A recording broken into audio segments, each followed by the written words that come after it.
Hello everyone, I am Anuj. I am preparing for banking exam. Let's do it together. आज मैं IBPS RRB का exam दे रहा हूँ, live mock test 45 minutes वाला, 80 marks का prelims दे रहा हूँ। तो आप लोग भी मेरे साथ टेस्ट दीजिए और बीच बीच में आपको टिप्स एंड ट्रिक्स बताता रहूँगा। आप लोग म्यूट भी कर सकते हैं। तो लेट्स स्टार्ट इट। सबको पता है RRB का जो प्रीलिम्स का पेपर होता है ऑफिस असिस्टेंट्स, वो 80 मार्क्स का होता है और कट ऑफ तो उसकी बहुत ज़्यादा हाई जाती है।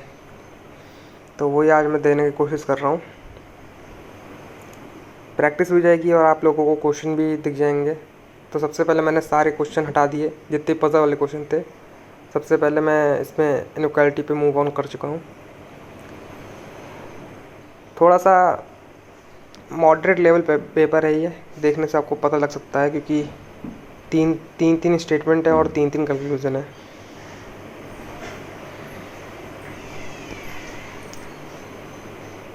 ऐसे क्वेश्चनों को करने की सबसे बढ़िया ट्रिक है कि आप उसको स्क्रीन पे ही कर लें, कॉपी में मत उतारें। और अगर आप लोग चाहोगे तो मैं इनइक्वालिटी की भी एक सीरीज़ बना के 30 मिनट की या 20 मिनट की डाल दूँगा, जैसे मैंने सिलॉक्स का डाला है। आप लोग चेकआउट कर सकते हैं मेरे चैनल पे। उसमें मैंने सिलॉक्स का पूरा बेसिक टू एडवांस सब कुछ बता दिया है, कुछ नहीं छोड़ा है। और साथ ही साथ 30+ क्वेश्चन प्रैक्टिस भी करवाए हैं, तो आप लोग उसको ज़रूर देखिएगा। आप लोग भी देख सकते हैं कि कैसे मैं स्क्रीन पे ही सॉल्व कर ले रहा हूँ सब कुछ, वहीं से ही आंसर टिक कर दे रहा हूँ बस। 20 से 30 सेकंड के अंदर ये सब कुछ हो जा रहा है। तो अगर आपको ये ट्रिक सीखनी है तो मुझे आप कमेंट बॉक्स में कह देना, मैं आपको ये सिखा दूँगा।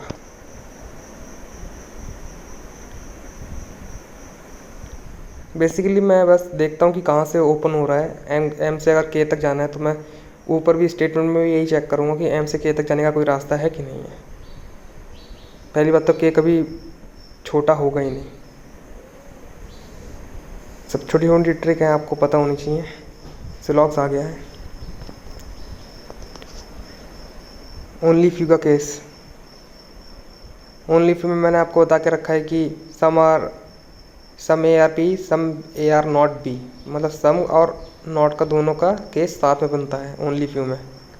ओनली सन इज़ डिफरेंट, मतलब डिफरेंस क्या, इसको अपोजिट साइड से पढ़ेंगे तो ऑल डिफरेंस आर सन, ऐसे करके।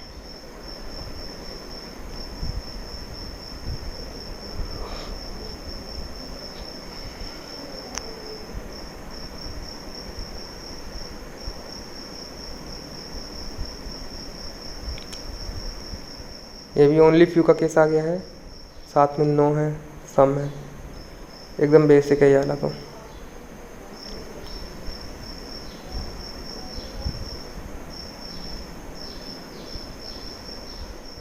आप लोग भी साथ साथ ट्राई करें और कभी कोई भी कन्फ्यूजन हो आप लोग कमेंट बॉक्स में कमेंट कर दें, मैं उसको वहीं पे सॉल्व कर दूंगा।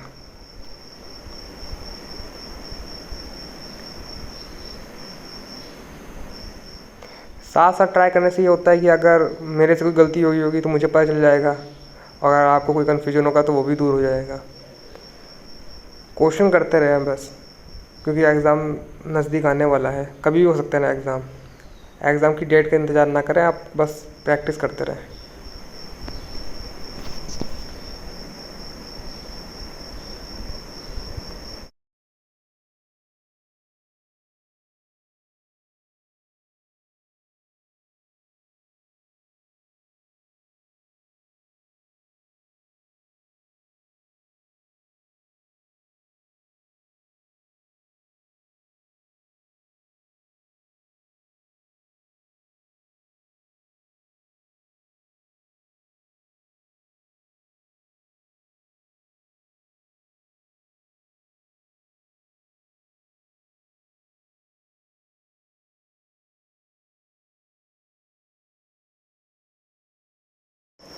सिलॉक्स का लास्ट क्वेश्चन था ये। अब आ गया है चाइनीज़ कोडिंग।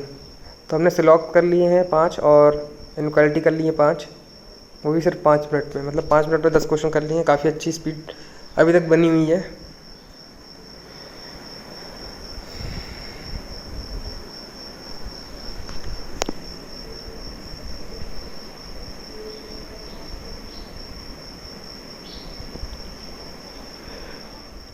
चाइनीज़ कोडिंग को भी स्क्रीन पर कैसे सॉल्व करते हैं, इसका भी एक ट्रिक है, इसको एलिमिनेशन मेथड कहते हैं। इसमें ये होता है कि आपको बस वही देखना होता है कि डाउन पूछ लिया तो आपको देखना है कि डाउन कौन कौन सी लाइन में आ रहा है और उससे कौन कौन से मिलते हुए वर्ड दिख रहा है। आपको पूरा सॉल्व करने की ज़रूरत नहीं है चाइनीज़ कोडिंग कभी भी। अब मैं डिसाइड कर रहा हूँ कि मुझे कौन सा क्वेश्चन पहले करना चाहिए, पजल या फिर ये। और ये वाले जो क्वेश्चन होते हैं अल्फ़ा न्यूमेरिक मुझे ज़्यादा अच्छे लगते नहीं, क्योंकि इसमें बहुत सा कन्फ्यूज़न हो जाता है और माइनर सी मिस्टेक से सारे क्वेश्चन गलत हो जाते हैं। इसमें पूछ रहा हूँ many such number are there in the above arrangement each middle. Next question पे आते हैं, वो वाला क्वेश्चन तो हो गया। असल में वॉइस ओवर मैं बाद में करता हूँ, एग्ज़ाम मैंने पहले दे दिया है, क्योंकि एग्ज़ाम देते देते बोलना थोड़ा सा डिफ़िकल्ट हो जाता है, क्योंकि उससे टाइम वेस्ट काफ़ी हो जाएगा, फिर मैं सारे क्वेश्चन अटैम्प्ट नहीं कर पाऊँगा, इसलिए वॉइस ओवर मैं बाद में करता हूँ।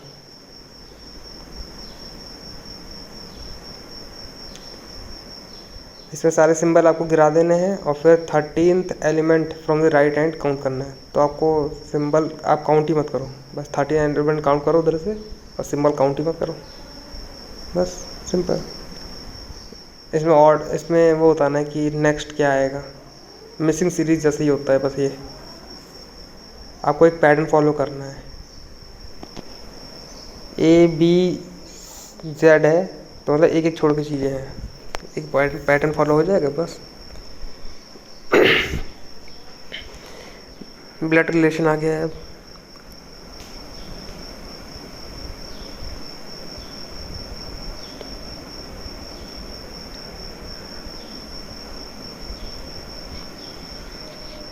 पेपर थोड़ा लेंथी जा रहा है, क्लर्क के हिसाब से थोड़ा लेंथी जा रहा है बस।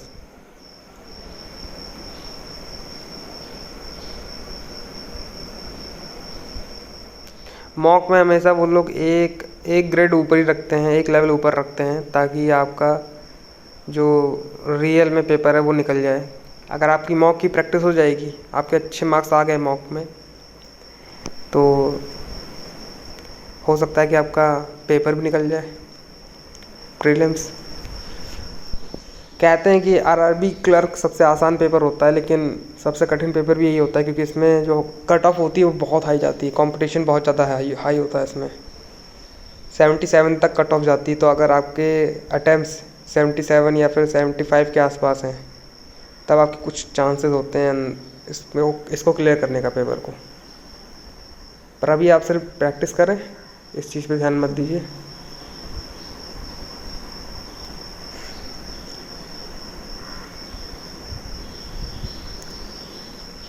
सबसे इम्पॉर्टेंट चीज़ है क्वेश्चंस, क्योंकि क्वेश्चंस मिलना बहुत मुश्किल होता है। अगर आपको ऐसे करके क्वेश्चन मिल रहे हैं तो आप उसको बस प्रैक्टिस करते रहें, रोज़ लगाइए बस।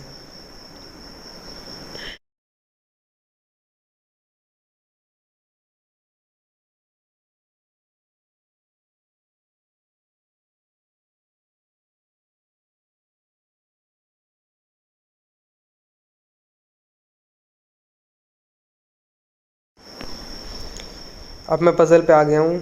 अब मैं पज़ल मुझे करनी ही पड़ेगी, क्योंकि और कुछ चारा बचा नहीं है मेरे पास।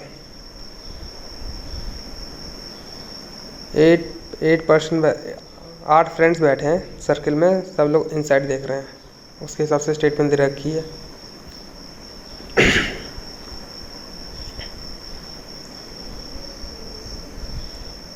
देखिए, मैंने स्टेटमेंट नोट करते ही उसको सीधे पज़ल पे बना दिया है, क्योंकि मुझे लग रहा है कि यही एक पॉसिबिलिटी बन सकती है बस।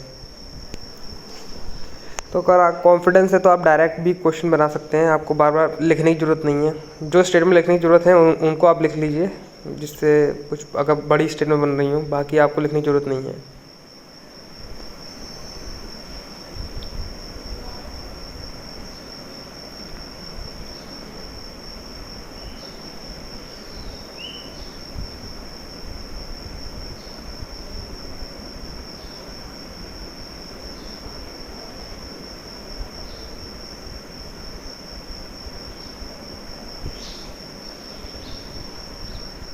अब मैं एक पॉसिबिलिटी बना के देख रहा हूँ, क्योंकि उसने बोला है कि उसके जस्ट नेबर है वो, और एक कंडीशन से पूरी पजल मेरी बन सकती है अगर मैंने सही जगह रख दी तो।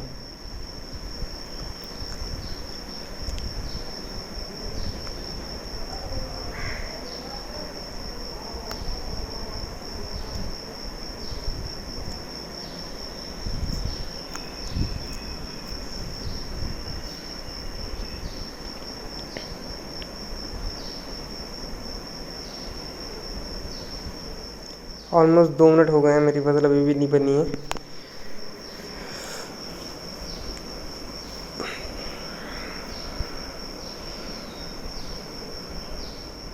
वो वाली गलत हो गई है, क्योंकि इसकी एक स्टेटमेंट फॉलो नहीं कर रहा है, तो मतलब डेफिनेटली वो जो नेबर है उसके राइट में नहीं लेफ़्ट में बैठेगा। इस बार लेफ़्ट में बैठा है। तो आप ये मत समझिए कि आपकी अगर पज़ल गलत बन गई है या फिर पहले अटेम्प्ट में नहीं बन पाई है तो आपका बनेगा ही नहीं, क्योंकि उससे आपको कंडीशंस याद हो जाती हैं। तो आप देख सकते हैं सेकंड पज़ल मेरी कितनी जल्दी बन गई है, सिर्फ 20 सेकंड के अंदर मेरी सेकंड वाली पज़ल बन गई है पॉसिबिलिटी में मतलब। और मैं यहाँ पे क्वेश्चन स्टार्ट भी कर दिया हूँ करना।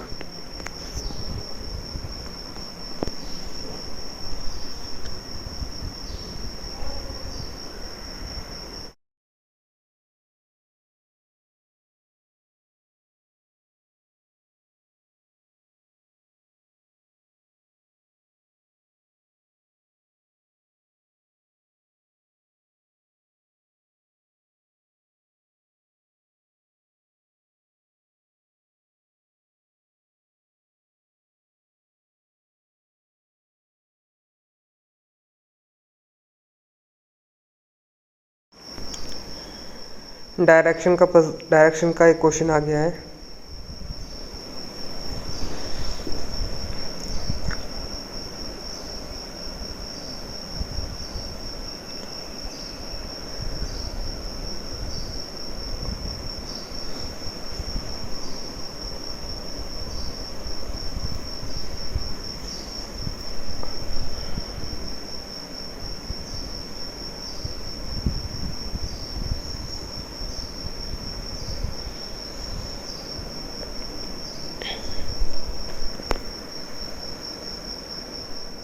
डायरेक्शन बेसिकली कॉपी के जो ऊपर होता है उसको हम नॉर्थ मानते हैं, बॉटम में साउथ, राइट हैंड को ईस्ट और लेफ्ट हैंड को वेस्ट।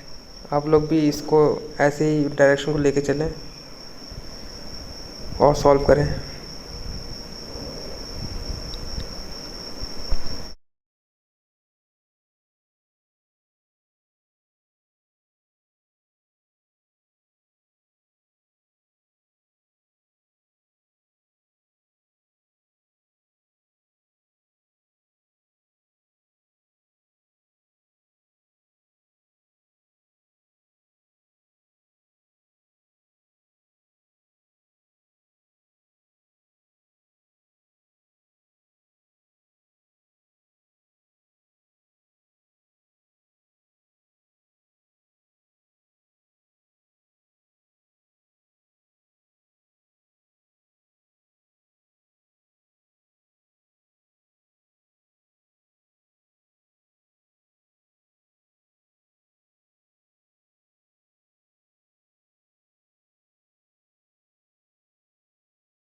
अब नेक्स्ट पजल पे आ गए हम।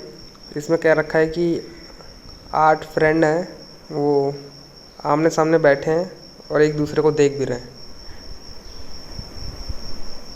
तो आप एक बेंच पे 4 लोग बैठा लीजिए, जैसे मैं करता हूँ वैसे एकदम कर लीजिए। ऐसे 4 डंडे खींच लीजिए और एक साइड उधर बैठाइए, जो नॉर्थ से साउथ की तरफ देख रहे होंगे, और साउथ से नॉर्थ की तरफ देख रहे होंगे उधर भी एक साइड बैठा लीजिए। पर इस पजल में बता के रखा नहीं कि कौन किधर बैठा है, बस ये बोल रखा है कि रो 1 में कोई इधर बैठा है, रो 2 में कोई इधर बैठा है। पहले से डिसाइडेड नहीं है कि कितने लोग किधर बैठे हैं। 2 पॉसिबिलिटी बन गई, इसलिए मैंने दोनों तुरंत बना दी हैं। और पॉसिबिलिटी आपको बना लेनी चाहिए, क्योंकि एक तो गलत हो ही जाएगी, वो आपको पता चल ही जाएगा। लेकिन अगर पॉसिबिलिटी बना लेंगे तो आपको बार बार ये सोचने की ज़रूरत नहीं पड़ेगी कि उसके राइट हैंड साइड में भी बैठ सकता है, उसके लेफ्ट हैंड साइड में भी बैठ सकता है। तुरंत बना लीजिए बस।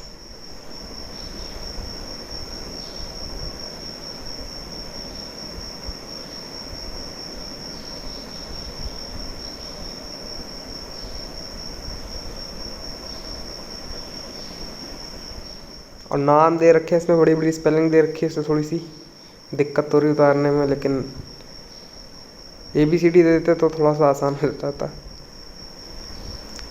ऑलमोस्ट पजल बन गई है बस मेरी। इधर एक बंदा रह गया है, वो भी उधर गया बस। ऊपर वाला तो कॉमन सेंस है कि लास्ट में जो बचा होगा वो ऊपर ही बैठेगा।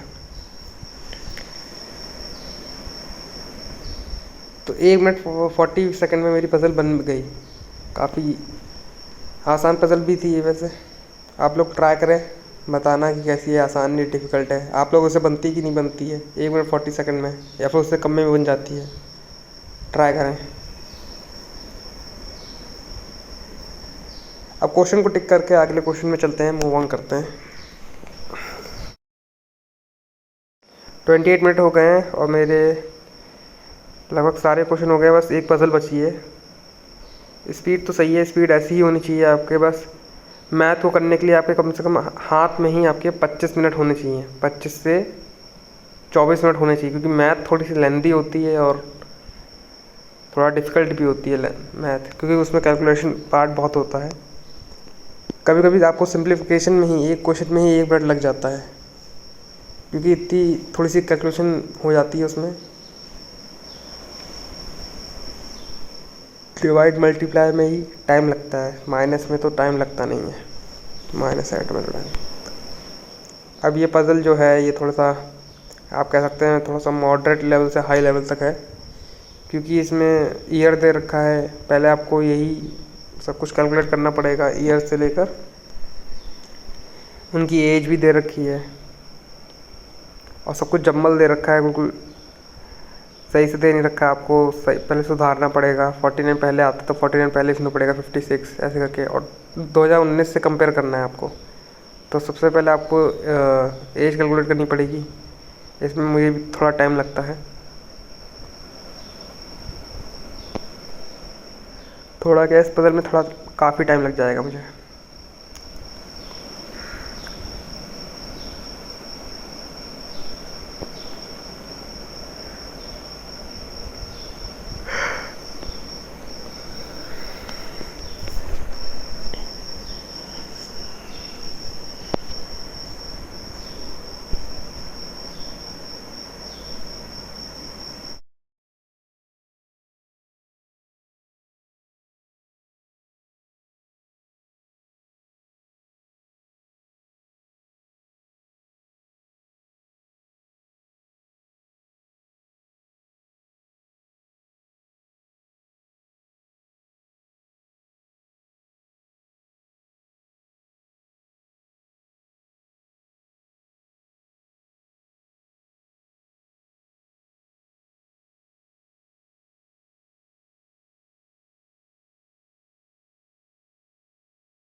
अभी तक तो सर मेरी एज जो है वही काउंट हो पाई है, और 2 मिनट आप देख सकते हो गया है क्लॉक पे।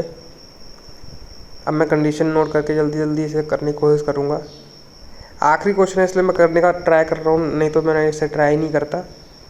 मैं मूव ऑन कर लेता नेक्स्ट क्वेश्चन पे।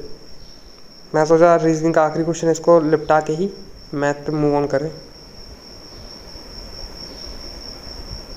25 मिनट हो गए हैं। अगर ये पज़ल 4 मिनट के अंदर नहीं बनती है तो आप भी इसको छोड़ सकते हैं। प्री में मैं यही मानता हूँ कि अगर 4 मिनट के अंदर आपकी पज़ल नहीं बन रही है तो आप उसको लीव कर दो, उस पर ज़्यादा टाइम वेस्ट मत करिए। 4 मिनट सबसे ज़्यादा मैक्सिमम टाइम मैंने बताया है प्री लेवल के लिए। मेंस के लिए तो सारे 8 मिनट भी कम होते हैं। 9 मिनट में पजल बनती है मेंस में तो।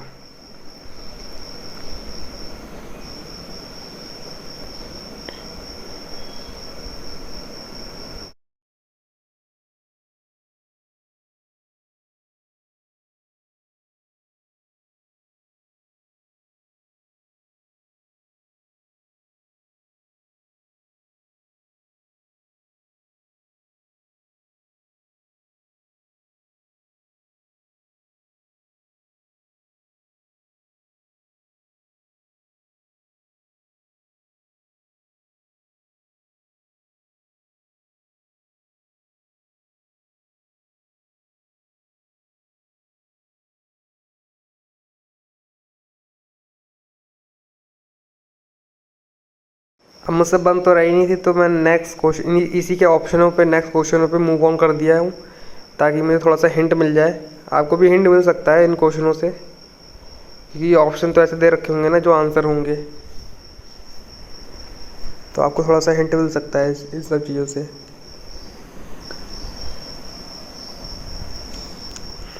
जब आपकी पजल भी ना बने तो आप एक बार ऐसे करके भी ट्राई कर सकते हैं। उसमें अगर सारी कंडीशन से आपकी पजल नहीं बन रही है, पर इन क्वेश्चनों से आपकी पजल बन सकती है बहुत हद तक। तो मैं वही ट्राई कर रहा हूँ कि काश मेरी बन जाए। लगभग बन चुकी है। अब मैं क्वेश्चनों पर टिक करके बस मैथ पे मूव ऑन करेंगे फिर हम लोग।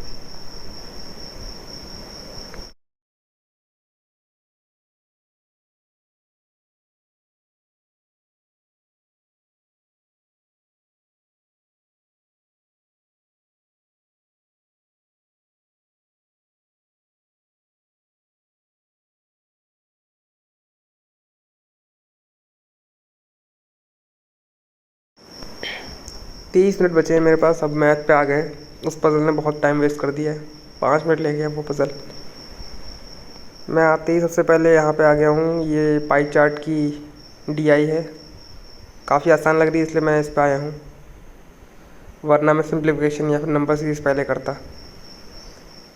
नंबर सीरीज़ से भी आसान लगता है मुझे ये DI, आसान लगता है नंबर सीरीज़ से, क्योंकि मिसिंग नंबर आ गया तो ठीक भी है, लेकिन रॉन्ग नंबर सीरीज़ तो बहुत बेकार होती है। मेरा गैस हो ही नहीं पाता है उसमें।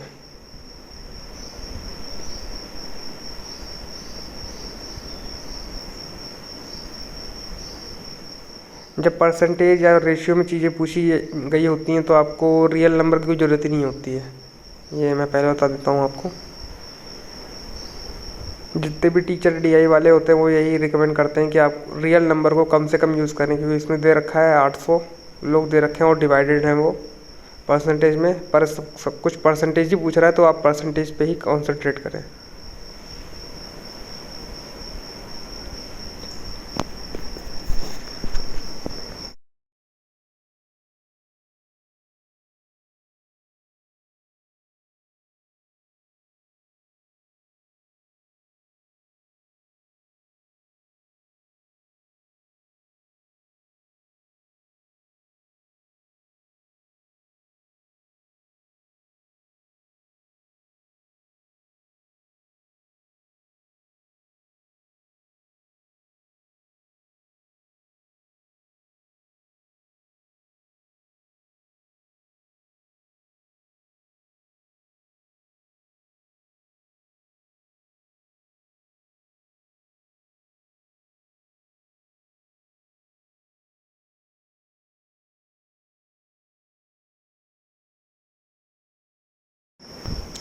जितना भी अर्थमेटिक पार्ट है मैं लास्ट में करूँगा।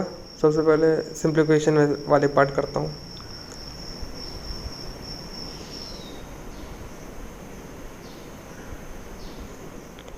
स्क्वायर क्यूब आपको याद ही होने चाहिए, तभी आप कर पाएंगे ये सब क्वेश्चंस, और बहुत आसानी से याद हो जाते हैं। आप जब आप प्रैक्टिस करते रहेंगे तो आपको याद हो जाएगा।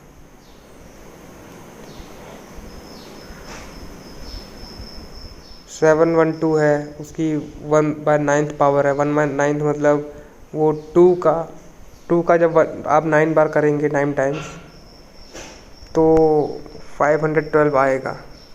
ये आपको सबको थोड़ा गैस करना पड़ेगा, थोड़ा लगाना पड़ेगा, आ जाएगा बहुत आसानी से। 729 है उसकी। 729 किसका क्यूब होता है? 9 का क्यूब होता है और इसमें 1/6 दे रखा है, तो मतलब वो 3 बार डिवाइडेड होगा, तो 3 से होगा वो डिवाइडेड। 3 को जब आप 6 बार मल्टीप्लाई करेंगे 6 टाइम्स तो 729 आएगा। कैलकुलेशन पार्ट थोड़ा सा मेरा छिप रहा है, मैं देख नहीं पाया, कैमरा ऊपर था थोड़ा सा, अभी ऊपर करूँगा। मैंने बोला था किसी क्वेश्चन में 1-1 मिनट भी लग जाता है, तो ऐसे क्वेश्चन होते हैं उसमें, तो आपको कीप अप करना पड़ेगा। नेक्स्ट क्वेश्चन को आप जल्दी सॉल्व करने की कोशिश ट्राई करें आप। 1/8 48 है तो 6 टाइम चला गया। 97/100 जल्दी जल्दी करना है।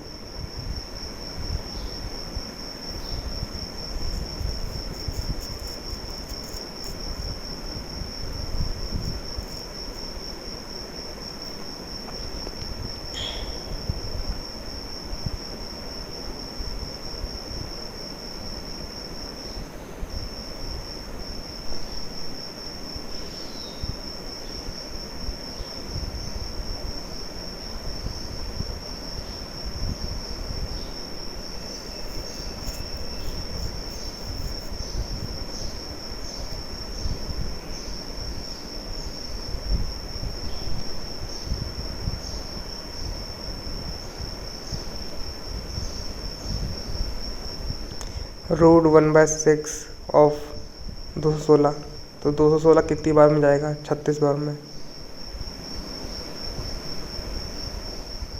512 क्यूब 8 का होता है।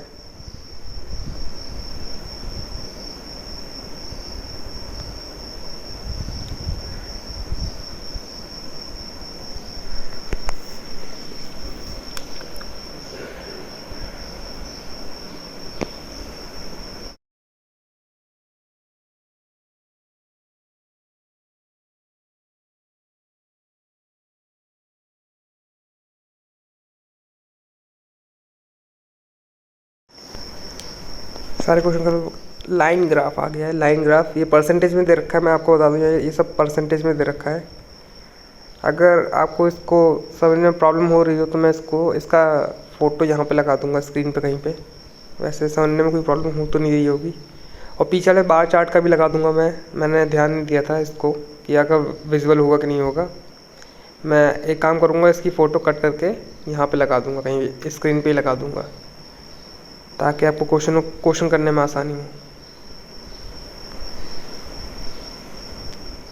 30 40 25 60 10 और 25 दे रखा है, ABCDE को F तक को। ये वाला क्वेश्चन थोड़ा सा मुझे कॉम्प्लिकेटेड लगा, इसलिए मैंने इसको अटेम्प्ट नहीं करा है, छोड़ दिया है। ट्राई करा था लेकिन नहीं हुआ।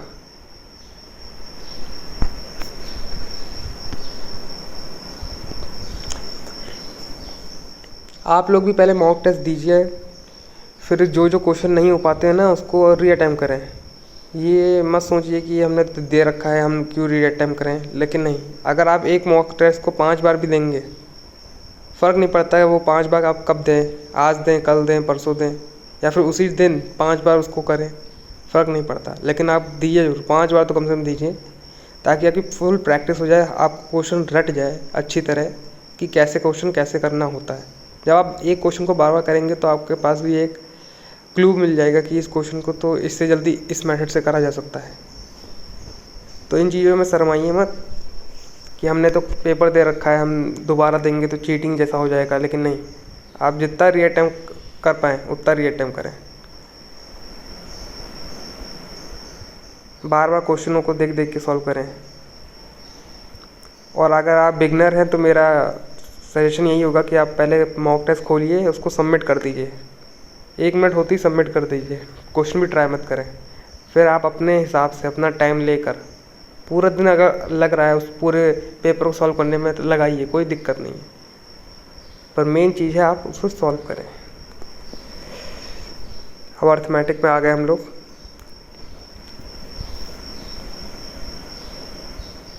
पर पार्टनरशिप वाला क्वेश्चन था वो।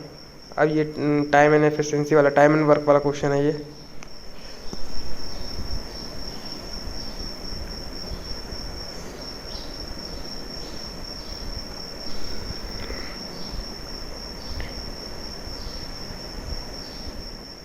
अर्थमेटिक के भी बहुत सारे टीचर हैं यूट्यूब पे, आप चाहे तो अर्थमेटिक उनसे सीख सकते हो।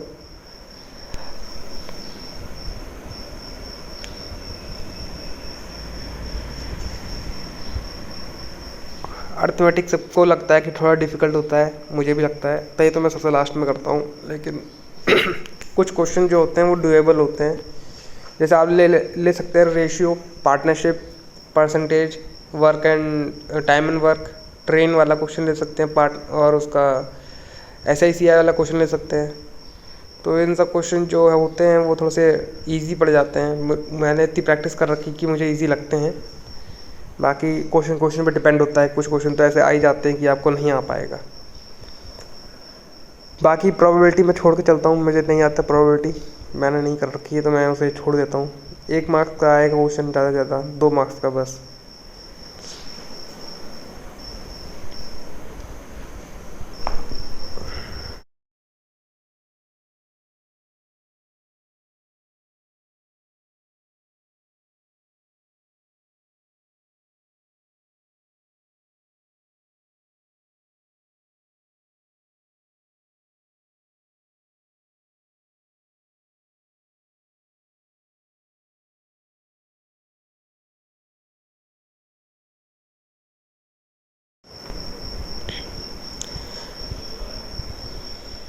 क्वाड्रेटिक आ गई हैं, क्वाड्रेटिक इक्वेशंस। तो इसकी ट्रिक तो यही है कि आपको साइन बस याद होनी चाहिए, और लास्ट वाला जो नंबर होता है ना उसको आप ब्रेक करें। 156 को ऐसा ब्रेक करो कि 25 और 25 आ जाए जोड़ने पर। तो 13 और 12 को ब्रेक करा मैंने, 13 और 12 में ब्रेक हो गया वो। सबसे पहले साइन चेंज, उसके बाद जो लास्ट नंबर है उसको आप ब्रेक करो बस। 126 को ऐसा ब्रेक करो कि 25 आ जाए, 35 को ऐसा ब्रेक करो कि 12 आ जाए। तो 7 5 जा 35, 7 और 5 प्लस करेंगे तो 12 आ जाएगा।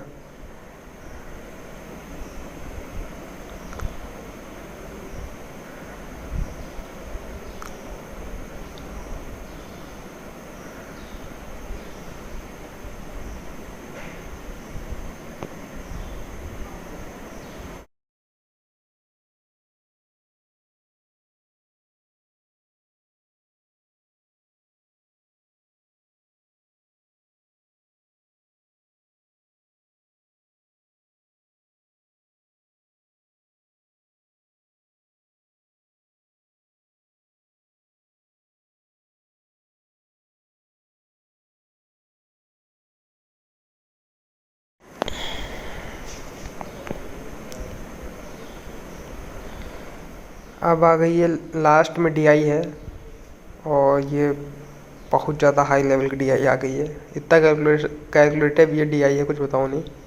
मेरा सारा टाइम इसी DI ने ले लिया था, मैं आपको बता रहा हूँ। बहुत ज़्यादा कैलकुलेशन पड़ जाएगी इसमें, और इसमें स्लाइड भी नहीं हो रहा था, काफ़ी दिक्कत आ रही थी स्लाइड करने में। अब मैं देख रहा हूँ कि बाकी कौन से क्वेश्चन कर सकता हूँ, बाद में ये DI करूँगा। सबसे पहले आ जाते हैं मिसिंग नंबर सीरीज़ पे। तो मिसिंग नंबर सीरीज़ की ट्रिक ये है कि अगर नंबर पास पास हैं तो आप डिफरेंस पे जाइए। जैसे मैं डिफरेंस पे गया हूँ, आप देख सकते हैं 18, 24, 30, मतलब +6 का डिफरेंस है, डबल डिफरेंस में चल रहा है ये। तो +6 36, फिर 42।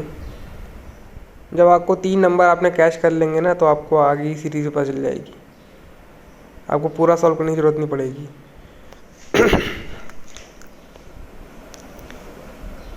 इसमें भी दिख रहा है कि डिफरेंस से हो रहा है, तो डिफरेंस पे ही जाएंगे हम लोग भी।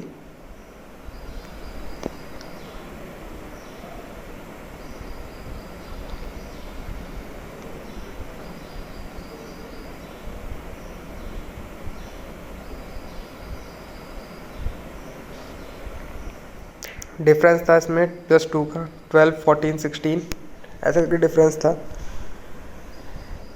इस वाले में भी डिफरेंस आप लोग देख सकते हैं, नहीं तो मल्टीप्लिकेशन नहीं लग रहा है, डिफरेंस ही लग रहा है, क्योंकि 9 से 58 तो मल्टीप्लिकेशन आप समझ सकते हैं, लेकिन 58 से 94 कोई मल्टीप्लिकेशन नहीं है, डिफरेंस लग रहा है। और आप देख सकते हैं 2 डिफरेंस आ गए, 49 और 36। तो आप समझ सकते हैं कि ये स्क्वायर चल रहा है, वो भी डिक्रीजिंग ऑर्डर में। 7 का स्क्वायर, 6 का स्क्वायर, 5 का स्क्वायर आएगा 25। फिर 16 आएगा, 4 का स्क्वायर। और उसमें उसमें आपको एक बार माइनस करना है शायद, नहीं प्लस ही करना है उसमें। इसमें भी डिफरेंस हो रहा है। ज़्यादा यही होता है, डिफरेंस देंगे, फिर डिफरेंस में भी आपको कोई ट्रिक दे देंगे कि 4 है 16 है, तो मतलब 4 2 का स्क्वायर, 16 4 का स्क्वायर, फिर अगला 36 हो सकता है, ऐसे करके आपको दे सकते हैं। जैसे इसमें दे रखा है 4 9 16 25, एक माइनस हो रहा है तो एक प्लस हो रहा है, एक माइनस हो रहा है तो एक प्लस हो रहा है। जब आप प्रैक्टिस कर लेंगे कम से कम 50 क्वेश्चनों की, ऐसे ऐसे 50 क्वेश्चन आप प्रैक्टिस कर लेंगे, तो आपकी भी मतलब जितने भी उसमें मेथड होंगे सब आपके दिमाग में फिट हो जाएंगे।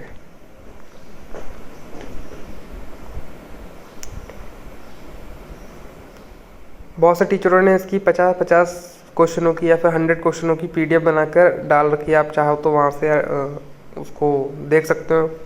50 क्वेश्चन आप रोज़ दिन का सॉल्व कर लेंगे 2-3 दिन, सारे आपको मैथड इसमें पता चल जाएंगे। जितने भी अब इसमें ट्रिक्स लग रही हैं या फिर जितने भी इसमें कॉन्सेप्ट है स्क्वायर या क्यूब के, सब कुछ आपको पता चल जाएगा, आइडिया हो जाएगा एक अच्छा खासा। अर्थमेटिक क्वेश्चंस आप भी ट्राई करें।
अब मैं लास्ट वाली DI पे आ गया हूँ, इसी को सॉल्व करना ही पड़ेगा मेरे पास, क्योंकि मैंने अर्थमेटिक के काफ़ी क्वेश्चन छोड़ दिए हैं जो मुझे आ नहीं रहे हैं एट ए टाइम। पहले मैं इसको अटैम्प्ट करूँगा, फिर मुझे अगर टाइम बचेगा मेरे पास तो मैं अपने जो क्वेश्चन छोड़े हैं उनको अटैम्प्ट करूँगा। सबसे पहले प्रायोरिटी आपकी यही होनी चाहिए कि अगर आपके 80 क्वेश्चन है तो आप 80 के 80 क्वेश्चन आप अटैम्प्ट कर लें, एक टाइम उसको विजिट कर लें कि आपको पता चल जाए कि हाँ मैं ये क्वेश्चन कर सकता था कि नहीं कर सकता था। क्योंकि अगर एक क्वेश्चन पे आपने सारा टाइम इन्वेस्ट कर दिया और फिर आपको पता चला कि अगले क्वेश्चन थे जो मैं कर सकता था कम टाइम में, तो आपको काफ़ी बुरा फील होगा। इसलिए आप सारे क्वेश्चन एक बार अटैम्प्ट कर लें, देख लें उसको, एक बार देखना ज़रूरी है कि आप कर सकते थे कि नहीं कर सकते थे।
काफ़ी लेंथी DI थी, कैलकुलेटिव पार्ट इसमें बहुत सारा था, इसलिए मेरा सारा टाइम यही DI ले गई। मेरे पास अब कुल 30 मिनट बचे हैं, सिर्फ 30 सेकंड बचे हैं, सॉरी 30 सेकंड में तब कुछ होने का नहीं है। पर मैं एक बार क्वेश्चन रीचेक कर लेता हूँ, क्या था कोई क्वेश्चन में हिट कर जाए दिमाग पे और शायद हो जाए। प्रोबेबिलिटी वैसे कम है उस चीज़ की। 15 सेकंड बचे, 15 सेकंड में कुछ नहीं होना, 10 सेकंड बचे हैं। चलिए बस यहीं पे एंड करते हैं अपना मॉक टेस्ट भी। तो कुल मेरे शायद 73 अटैम्प्ट्स हैं इसमें, 73 अटैम्प्ट्स हैं, मैंने 7 अनअटेम्प्ट करे हैं। मार्क्स देखते हैं कितने आए हैं, 64 मार्क्स आए हैं। गलत गए हैं, 90 एक्यूरेसी, 90% की एक्यूरेसी है, देख सकते हैं आप। और मेरे रीजनिंग में 5 गलत हैं और न्यूमेरिक में 2 गलत हैं। रीजनिंग में ज़्यादा गलत हो गए हैं। चलिए रखते हैं। And that's all for today. I will meet you guys in next video. Till then, work hard and stay motivated. Thank you guys for watching.